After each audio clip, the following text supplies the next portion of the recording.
এর সাথে। টোটাল 20টা ছেলে অ্যাড করছি, তার ভিতরে 4টে ছেলে আমি বাইরের থেকে অ্যাড করছি, আর 16টা ছেলেই আমাদের একাডেমির প্লেয়ার। তাই আমি আশা করি যে কাউ কোনো মনোভাব নষ্ট করবে না। সামনে আরো ম্যাচ আছে, সবাইকে আমি ট্রাই করবো। হ্যাঁ, প্রত্যেকটা ম্যাচে আমি ট্রাই করবো, প্রত্যেকটায়। এটা কোনো সন্দেহ নাই। তবে এতটুকুই, সবার ভিতরে একটা কম্পিটিশন নিয়ে আসো যে আমাকে আরো ভালো করতে হবে।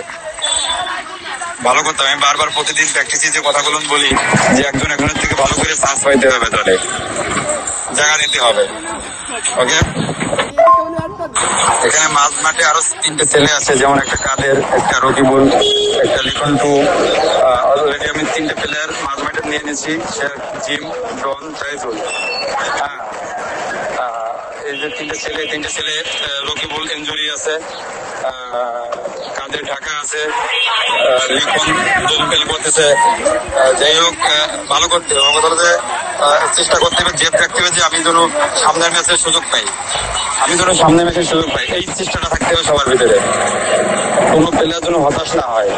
ঠিক আছে, আমার